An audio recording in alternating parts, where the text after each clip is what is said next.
discutindo isso de uma forma mais ampla, como ele tem beneficiado as pacientes, né, sobretudo de câncer de ovário e até de mama. E aí eu vou começar com a minha pergunta, é a seguinte, Andréa. Eu queria saber quais são as vantagens de se realizar esse teste de mutação genética, tanto para quem tem um histórico familiar, como para as mulheres que já estão em tratamento. Na tua fala, você falou que isso, da última live, que tem um andamento muito positivo, né, de se fazer isso. Muda um pouco desse cenário. Eu queria que você comentasse um pouco disso.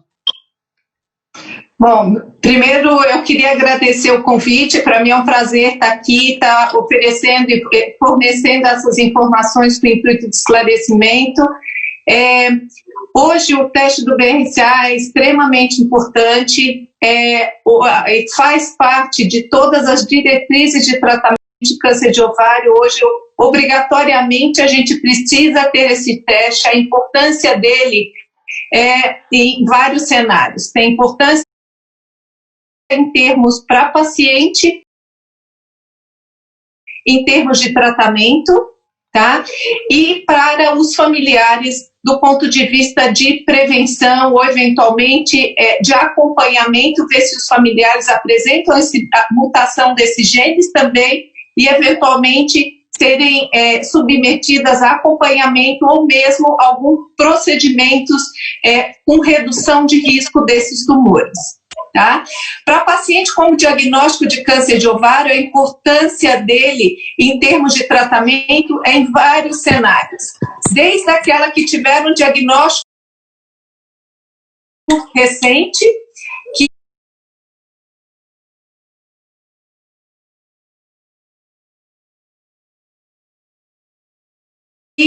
se elas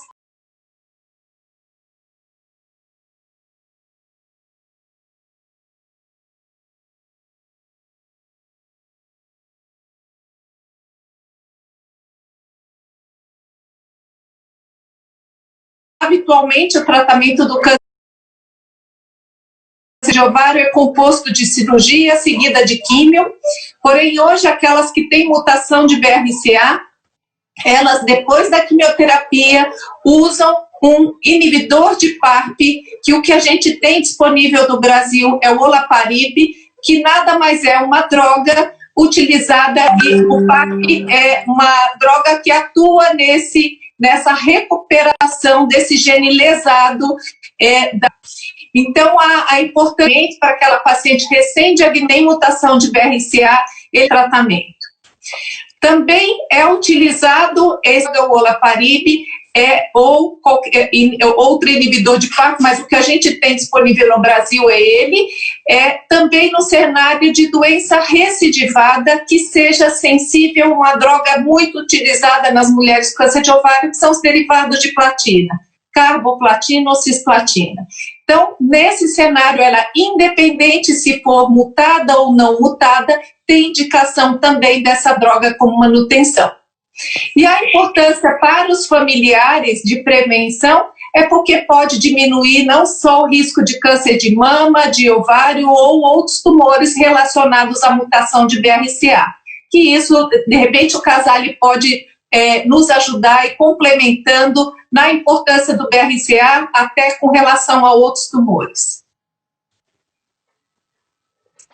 Então, eu estou adorando estar aqui de novo, né, Fernando? Então, primeiro também te agradecer e rever a Andréa, que eu já vejo aí bastante, até em muitas reuniões, né, Andréa, que a gente tem feito hoje, mas tenho vontade de quero mais mesmo, e acho que está sendo muito bacana estar aqui, a gente poder falar para todo mundo, numa linguagem que todo mundo consiga entender esse assunto que é tão na moda e tão difícil às vezes de entender, né, gente? Então, quando a gente fala lá do BRCA1, do BRCA2, né, a primeira coisa que a gente lembra, né, como referência é o caso da atriz Angelina Jolie, que tirou preventivamente as mamas após saber que tinha uma alteração genética. É bom a gente começar, às vezes, com esse caso para poder situar todo mundo aí que a gente está falando de predisposição genética,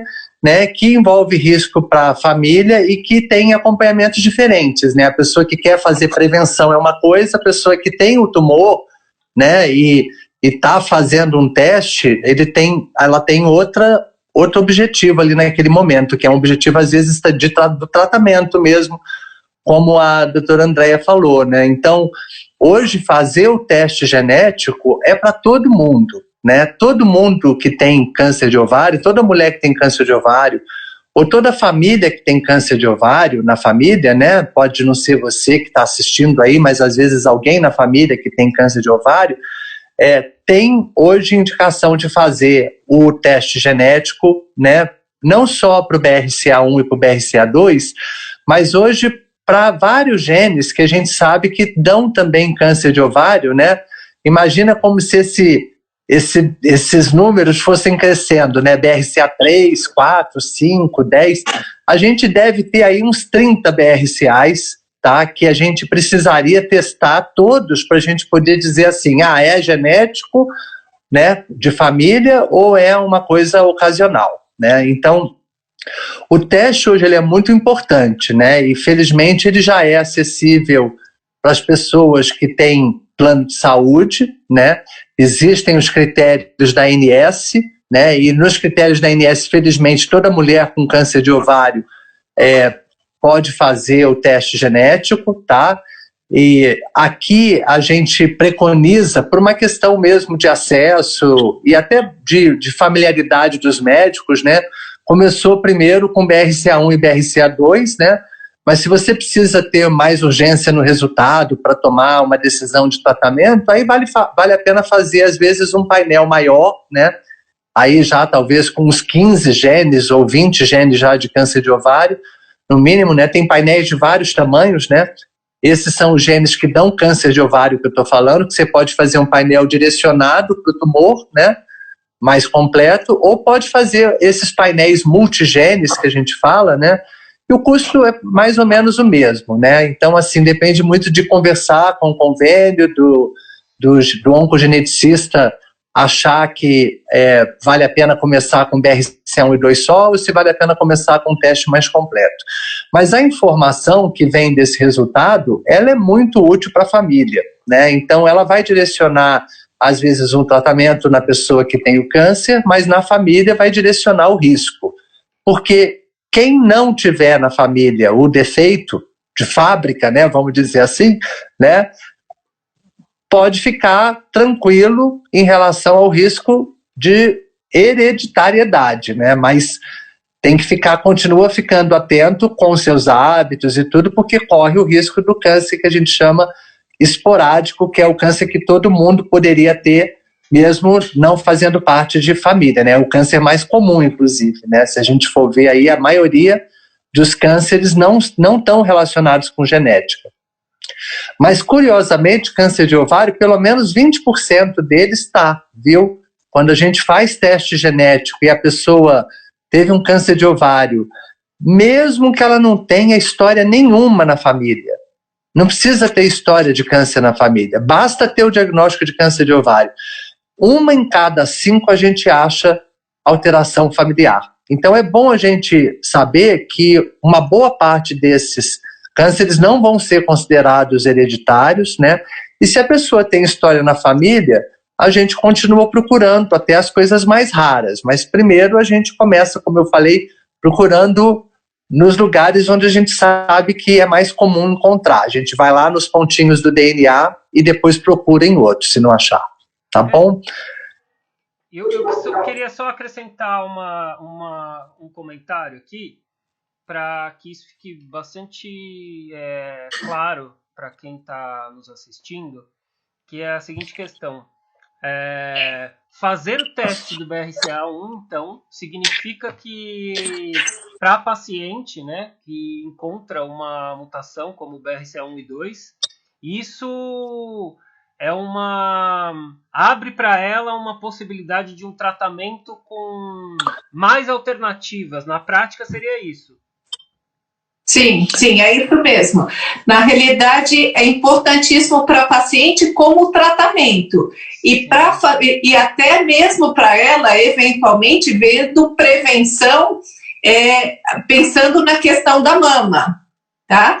Mas é importantíssimo, como o Casale falou, para a família. E mesmo, é importante frisar, mesmo aquela sem história familiar, porque nada impede dela ser o primeiro caso da família, né, que está sendo diagnosticado, e a partir daí é feito o acompanhamento de todos os descendentes. Uma outra coisa que eu acho que vale a pena lembrar, a gente tem tem o teste germinativo do BRCA, que é o teste germinativo que fala em relação à hereditariedade, e tem a pesquisa do BRCA que pode ser feito no próprio tumor também, que também dá informação para a gente em relação a isso e pode nos ajudar também em termos de tratamento. Tá, eu queria fazer uma pergunta então em cima disso, Andréa. Como é que a paciente lida com a decisão desse teste? Ela solicita, o médico solicita, o Casale que pode falar bastante a respeito também. Qual é o momento adequado para a realização desse teste? Como é que a paciente conduz isso também? Eu queria que essa informação ficasse bastante clara, né, para quem está assistindo ou quem vai assistir depois, porque acho que isso também é algo que a gente precisa informar de uma maneira bastante clara, né, colaborando nesse papel como nós, como organização, de facilitador de informação. Então, Fernando, eu acho que é muito simples responder essa pergunta, porque da mesma forma que a gente não quer diagnosticar o câncer, a gente quer diagnosticar antes, né, fazendo prevenção, é lógico que o teste, o ideal é que ele seja oferecido antes da pessoa ter o câncer, né? Então, para a gente poder justamente evitar aquele problema, né, no futuro, e a pessoa não ter que passar pelo problema, né? A gente consegue meio que mudar o filme de cada um, se você souber o que você precisa fazer para prevenir. Isso inclui mudança de estilo de vida, isso inclui um monte de coisa. Então, da mesma forma que o câncer, né, saber se você tem um risco para ter câncer, que é diferente de ter câncer, né, gente? Ter o risco, né, é uma coisa, né? Qual que é a chance de eu atravessar a 23 em São Paulo, ou a Avenida Brasil no Rio, né, e não ser atropelado, né? Uma avenida super movimentada, é muito pequena, mas tem gente que chega do outro lado, então vamos correr o risco. Opa, o Casale sumiu da tela. Eu voltei, entrou uma ligação, eu estou no celular, tem que deixar alguma mensagem para as pessoas, tudo bem. Tem que deixar mensagem para as pessoas não ligarem, né, mas tem que estar vendo a live, não é para me ligar. Então, assim, é muito importante hoje a gente saber como lidar e quando testar, como você estava falando. Para quem está com o diagnóstico de câncer, é imperativo essa pessoa fazer o teste, porque ela tem já teve o tumor, né, ou está com o diagnóstico do tumor, né, então é nela que eu vou saber se aquele câncer é de causa esporádica, né, pela idade, pelo envelhecimento, pelos hormônios, né, ou se é uma causa genética que pode ser herança de família, pode ter nascido com ela.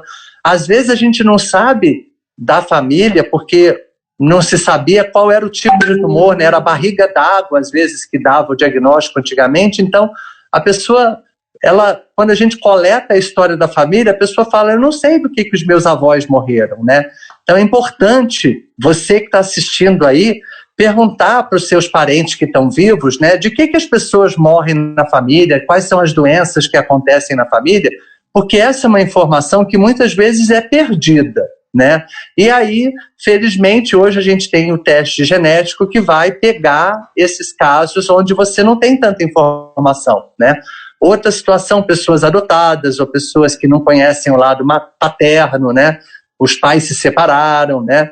Famílias de muitos homens, imagina, ninguém vai ter câncer de ovário, né? E de mama muito raro. Então, às vezes você tem uma família que não tem mulher, só tem homem. Então, tem várias situações que limitam um pouco essa história da família, e por isso que hoje basta ter o diagnóstico do câncer de ovário que você tem direito a fazer o teste, tá? Então procura ser um oncologista. A gente sabe que existe uma limitação no Brasil muito grande de médicos oncogeneticistas, né, pessoas que façam oncogenética. Ainda não existe uma certificação para você reconhecer isso como uma subespecialidade ou uma área de atuação. Então, é um campo meio nebuloso, que tem um oncologista como eu, que faço genética, porque eu fiz doutorado, fiz pós-doutorado, e tem o geneticista que veio da raiz da genética e que começa a trabalhar dentro da oncologia, né, como uma subespecialidade da área da genética também.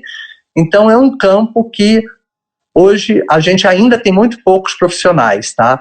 Então, vale a pena conversar com o seu oncologista, com o seu ginecologista, com o seu mastologista, porque essas pessoas hoje, elas assistem às nossas aulas, né?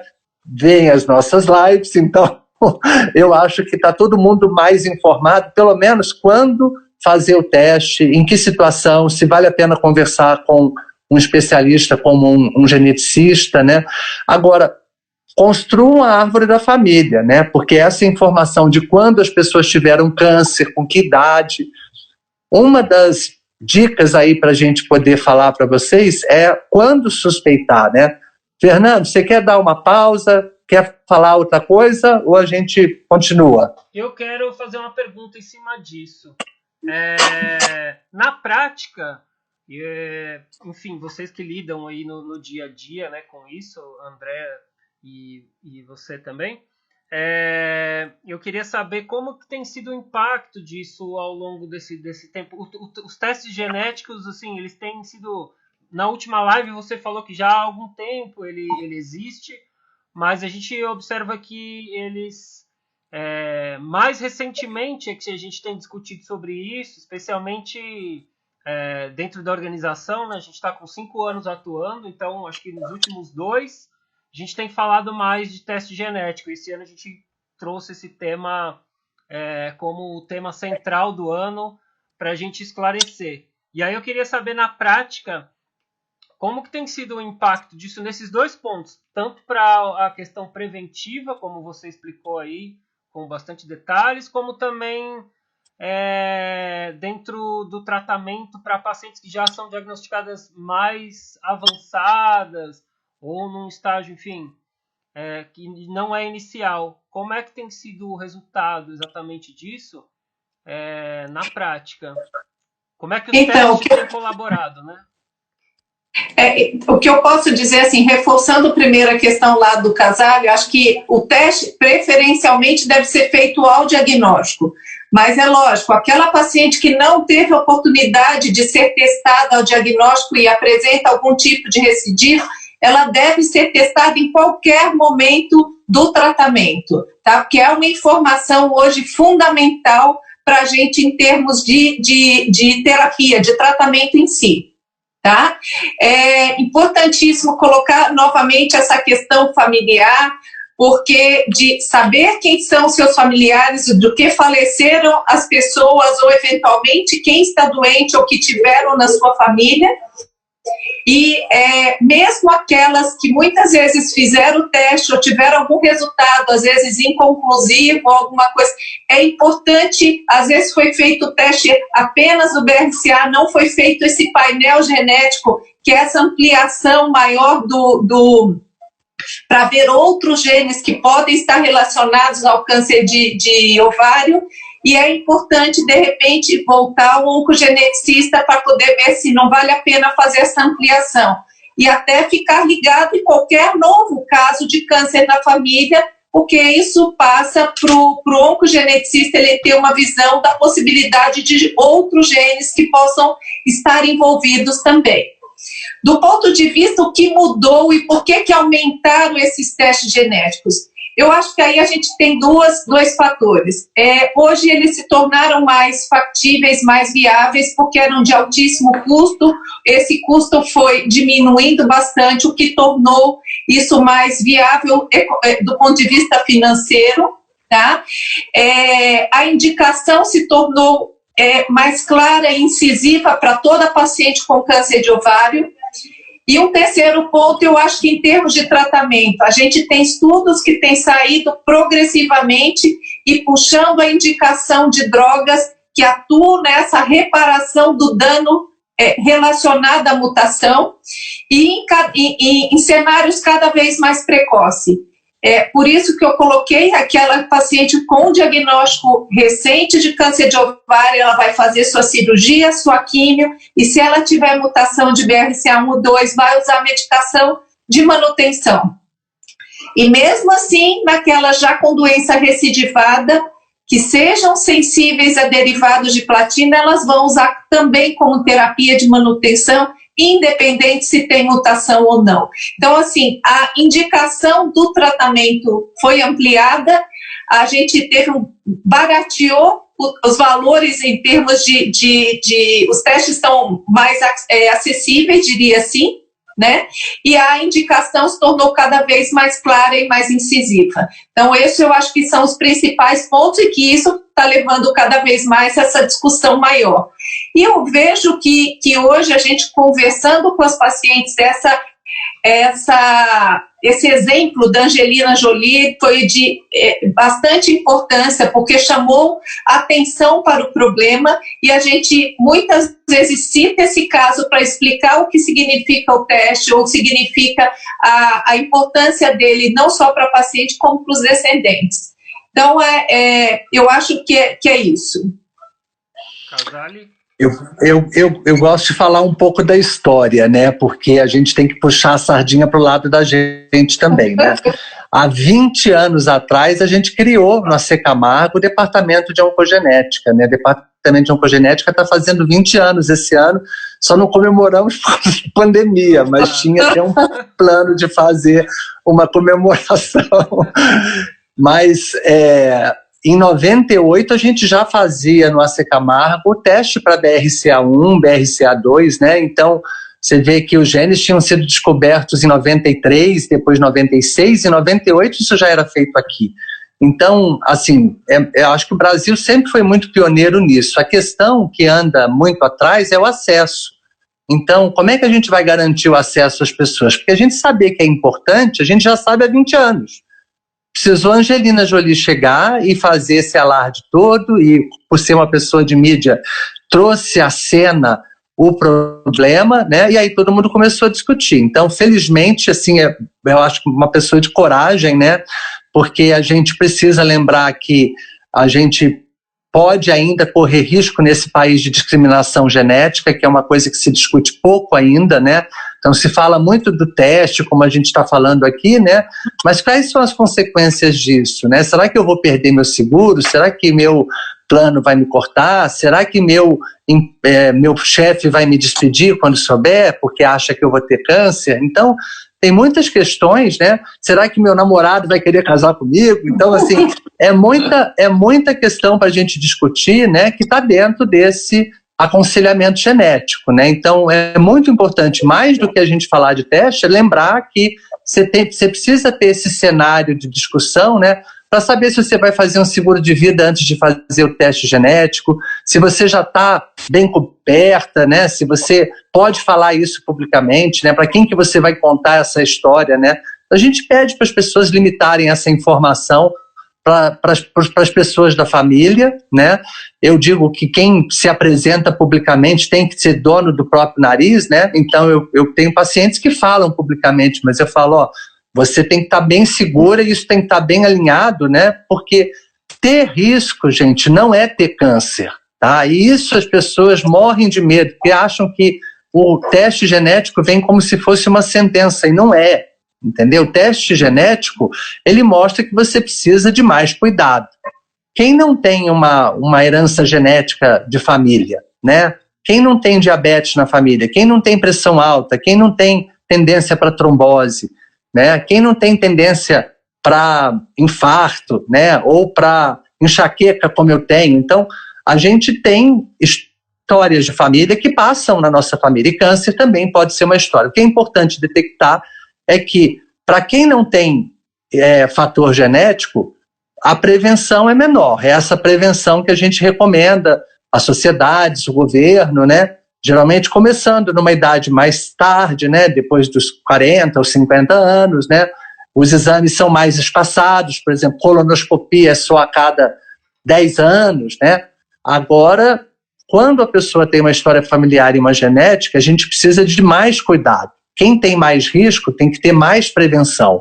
E é isso que vai mudar. Quando a pessoa faz o teste genético, por exemplo, a minha mãe teve um câncer de ovário, aí eu vou fazer um teste genético, eu sou homem e tenho uma filha, né? Então, eu vou fazer o teste genético porque isso pode ter uma implicação para mim, como homem, para minha próstata, para o meu intestino, porque existe uma prevenção guiada para cada pessoa. E a minha filha, quando atingir a idade de 18 anos, vai poder fazer o teste também. Esse é um teste que a gente faz geralmente em adultos, tá?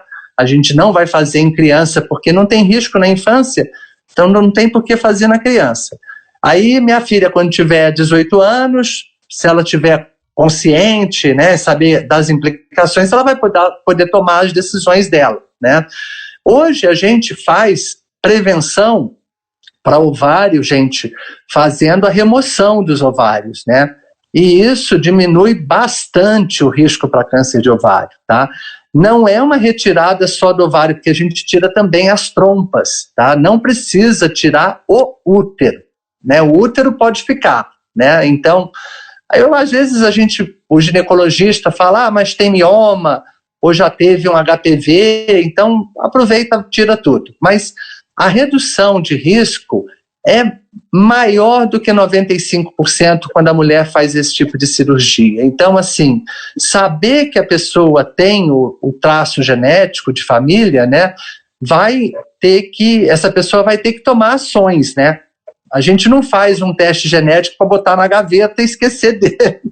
Não pode, né? O teste genético ele tem que vir para ajudar, né? Para uma ação, né? Então, a gente conversa isso no aconselhamento também antes do teste, né? Para poder, se for positivo, o que a gente vai fazer? Às vezes é melhor a pessoa pensar antes de ter o resultado, né? Porque você consegue pensar melhor sem estar dentro do problema, né? E aí a gente faz essa encenação, né? Se o teste é positivo, se o teste for negativo, né? E aí a gente faz o exame e depois está pronto para meio que já resolver, né? O que a gente vai fazer para aquele resultado. Então, hoje existe o BRCA1 e o BRCA2, que são os principais genes, né? Que são os que a gente tem os guidelines, né? Já tem recomendações bem estabelecidas. Tem um monte de outros genes que a gente ainda não sabe, tá? Que a gente ainda está aprendendo, então tem várias publicações, tem opinião de especialistas, mas ainda tem pouco trabalho publicado para a gente dizer com certeza qual que é a idade que a pessoa tem que fazer a cirurgia. Para BRCA1, em torno dos 35 anos, a gente já recomenda a mulher a pensar em fazer a retirada dos ovários. Se ela já completou a prole, já teve os filhos, né? Aí a gente pensa, se não, segura mais um pouco. E BRCA2 em torno dos 40. Por que essa idade? Porque o câncer de ovário, ele geralmente começa a aparecer 5 a 10 anos depois. Então, a gente hoje recomenda uns 5 a 10 anos antes, né, já fazer essa retirada, né? Pode usar reposição hormonal, né? Estou com 35 anos, tirei o meu ovário, posso usar reposição hormonal? Aí, gente, é bom a gente falar um pouco do risco para a mama, né? Porque hoje existem vários tipos de reposição hormonal, né? Pode ser feito, às vezes, com gel de testosterona, que aí o risco não é tão alto para a mulher e tira um pouco daquela sensação de calor, né? Então, isso é sempre bom conversar com o ginecologista. Tem hoje endócrino ginecológico, né? Tem pessoas especialistas nessa área que fazem esse tipo de tratamento que não aumenta tanto o risco, mas se a gente está considerando o risco muito alto de câncer de mama, né? Principalmente se for BRCA2, que aí tem mais tumor hormonal, tá? O BRCA1, a maioria dos tumores são não hormonais, então a gente até admite, né, correr um pouco desse risco, desde que você monitore bem as mamas, né? Mas vale a discussão, será que não vale a pena tirar, então, preventivamente as mamas para poder fazer uma reposição hormonal com mais segurança? Então, são uma série de questões. Eu estou dando aqui uma pincelada do nível das discussões opções que a gente tem, né, por conta de um teste genético, porque são várias opções, né, e nenhuma delas é melhor do que a outra. Eu sempre falo que a melhor decisão é a decisão que você escolher para você, entendeu? Porque o corpo é seu, você que vai ter que pensar, eu estou disposta a correr o risco, ou eu não estou disposta a correr o risco. Ah, não, eu acordo todo dia pensando que eu vou ter câncer, né? Gente, essa pessoa não vai conseguir conviver em fazer exames de mama e de ovário toda hora, né? Então, a gente precisa, às vezes, discutir uma cirurgia para essa pessoa. Agora, aquela que fala, não, a minha mãe teve, tá bem, não teve nada, minha irmã teve, ó, tá aí curada, ela até descobriu precocemente, nem precisou de químio, eu vou fazer os exames porque a percepção de cada um é que importa, tá? Então, a gente precisa, na hora de uma consulta de genética, também entender o que cada um está pensando, né? Como é que ela enxerga meio copo, meio vazio ou meio cheio, né? Como é que você enxerga a vida? Né? Você é mais otimista ou mais pessimista? Já falei muito, André. Agora eu pergunto para acrescentar. Já vou fazer um comentário que é o seguinte: a comemoração dos 20 anos do Departamento de Oncogenética, a gente pode aproveitar em lives e fazer. Meu convite tá feito aqui. A gente utiliza o nosso ano e esse recurso para comemorar, falando muito sobre isso. E que bom. Já emendar uma pergunta aqui que vale a pena a gente dizer é o seguinte: o teste de BRCA1 e 2, ele quantas vezes é necessário realizar esse teste? Qual é a garantia disso? Fez o teste uma vez, tem necessidade de se fazer novamente, futuramente? Essa é uma pergunta. E a outra é: como é feito esse teste? Para quem nunca fez e está assistindo, se ele é feito de forma simples, como é que funciona isso? Eu vou ter que responder essa, Andréia, mas depois a gente faz uma pergunta para você. Mas os testes, eles evoluíram muito, né? Então, hoje a gente fala assim, quem fez teste antes de 2017 deve repetir o exame, tá? Porque a tecnologia mudou, né? Tanto que tornou mais barato, como a Andréia muito bem falou, né? Isso facilitou bastante o acesso das pessoas, mas porque a tecnologia, antigamente a gente era meio como se fosse um pescador que pega um peixe de vara, entendeu? Então, vou lá pegar o BRCA1, aí vou lá, pego o BRCA2, você vai estudando, você estudava um gene por vez, né? E ainda tinha que cada gene fazer 2 testes, porque você tinha que procurar pequenos defeitos e tinha que procurar grandes defeitos, tá? Agora, a tecnologia, a gente pesca com rede. Então, ficou muito mais barato, porque o trabalho é muito menor, né? E a gente pode usar redes de 20 genes, de 100 genes, e até rede de arrastão, de que você fazer o genoma completo, né? Então, tem várias indicações aí para cada teste, mas isso barateou muito. E a tecnologia que a gente usa é a tecnologia de sequenciamento de nova geração, chama NGS, né? E esse teste substituiu os outros 2 que a gente precisava de fazer para cada gene. Agora basta você fazer um teste só, né? Por isso que a gente fala, pescar de vara, né, BRCA1, BRCA2, custa aí uns R$ 1.500 para você fazer o teste completo. Pescar de rede, você fazer 100 genes, vai custar em torno de R$ 2.000, entendeu? Então, vale muito mais a pena, o custo-benefício é muito maior, né? Tem um ponto que eu queria provocar, Andréia, posso? Claro. Pode. Porque, assim, a gente tem hoje algumas indicações, né, de fazer teste genético por tumores